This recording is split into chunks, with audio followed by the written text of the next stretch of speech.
The first rays of dawn stretched across the horizon, painting the African grassland in a wash of pale gold. The dew shimmered on tall blades of savanna grass, and the faint calls of hornbills floated in the cool morning breeze. The air was heavy with promise of another day in the wilderness, another day carrying the weight of responsibility for creatures who could not speak for themselves. Ethan and Maya, two rangers assigned to this vast reserve, readied themselves for what would be another long patrol. The days had been endless lately, weeks of traveling deeper into the heart of the grassland, away from the safety of their station. With every mile, the challenges multiplied, but so did their resolve. Ethan slung a worn leather pack over his shoulder. Inside were the essentials of survival and rescue: a handsaw, an anesthetic dart gun, and a small case of emergency medical gear. Maya carried her own kit, which held antiseptic solutions, cotton swabs, a bandage roll, and her weather-stained notebook where she recorded every rescue in careful handwriting. The journal was more than just notes. It was a record of hope, proof that their work mattered. They exchanged a brief look, the kind of look that needed no words. They knew why they were here. The early morning was deceptively serene. Birds filled the air with trilling songs, while the beast herds dotted the distant horizon. Yet Ethan and Maya knew that beneath this picture of calm, danger could emerge without warning. A wounded animal, a hidden predator, even the unforgiving terrain itself, every step was a gamble. Their vehicle rattled down the dusty red dirt road. The wheels screeched against pebbles, and the air filled with the dry temps of earth. "We might see elephants by the river today," Maya murmured, scanning the grass for movement. Ethan only nodded, his eyes fixed ahead.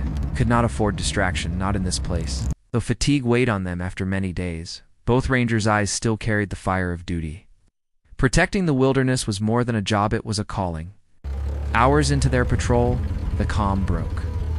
Near a lone acacia tree, Ethan suddenly braked hard.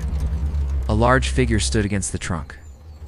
At first, it seemed majestic, a male lion, mane dark and full, body powerful, but something was wrong.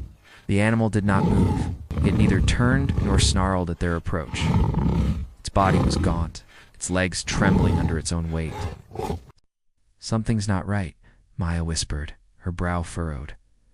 They approached slowly, hearts pounding. What they saw froze them in place. The lion's thick neck was trapped between two twisted branches of the acacia, like a cruel set of pincers. His mane was matted with blood and yellow pus. The smell of rot filled the air. His eyes were closed, his breath shallow and ragged. "My God," Ethan breathed. "He's been stuck here for days." Maya's throat tightened. She touched the wound gently and felt the sticky heat of infection. This proud king of the savannah was wasting away, abandoned by his pride, dying alone. They locked eyes. No words were needed. This was life or death, and hesitation meant certain loss. Ethan pulled the dart gun from his pack. Safety first for both of them and the lion. He loaded the tranquilizer carefully, aimed, and fired. The dart struck true. The lion stirred weakly, let out a low groan, then collapsed into unconsciousness. "Now," Ethan said. His voice was clipped with urgency. Pulled out the handsaw and positioned it against the thick branch. The saw rasped loudly in the silence. Sweat poured down his forehead. Each push and pull felt like an eternity. Maya stayed close, eyes darting between the lion's wound and Ethan's straining arms. Finally, with a loud crack, the branch gave way. The lion's head slipped free and fell limply against the ground. "Quick," Maya urged. She was already kneeling, cleansing the wound with antiseptic. The gash was horrific, torn flesh, skin blackened by infection, fluid oozing steadily. She bandaged it tightly, her hands trembling but precise. Then she administered a dose of antibiotics from her kit. Together they heaved the animal onto a stretcher and tied him down in the vehicle's cage. They placed strips of dried meat inside and dripped water onto his parched lips. The journey back to the station would take 2 long days.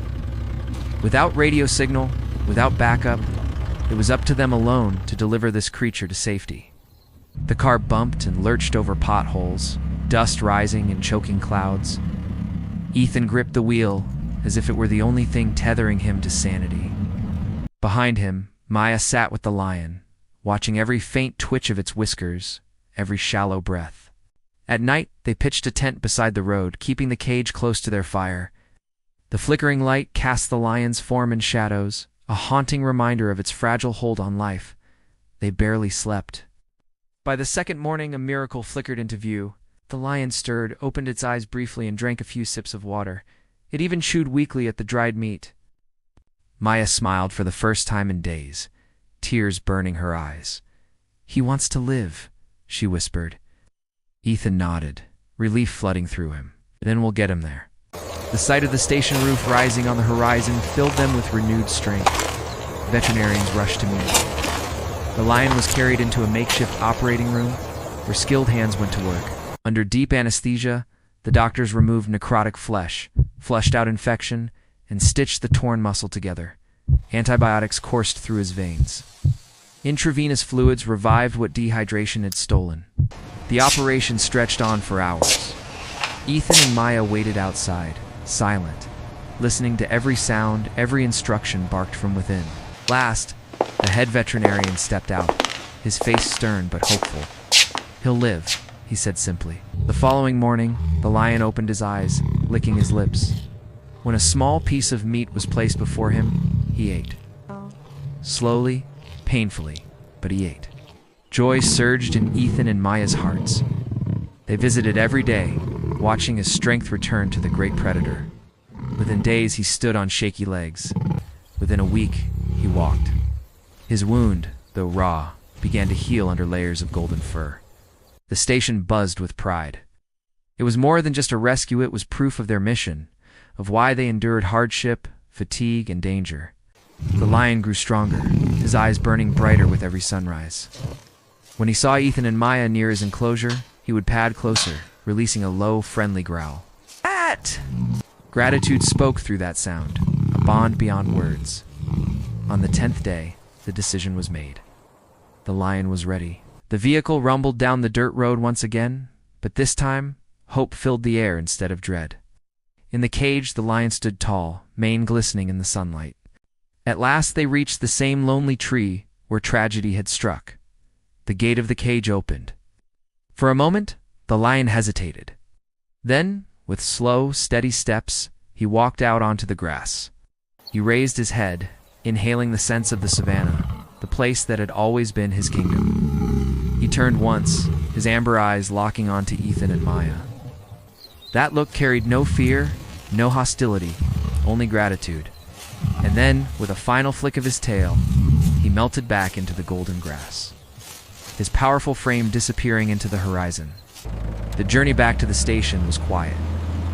Both rangers sat lost in thought, replaying every moment of the rescue. They knew the savannah would test them again. There would always be another challenge, another life hanging in the balance. But this moment today, they gave the king of the prairie another chance would remain forever etched in their hearts. Ethan glanced at Maya and managed a tired smile. "We did it," she nodded, her eyes glistening. "No, he did it. We only gave him the chance." And as the sun dipped low, casting the grassland in hues of fire, the rangers carried with them the unshakable truth. To protect nature was not only to shield it from harm, but to breathe life back into it when it faltered. That was their mission. That was their vow.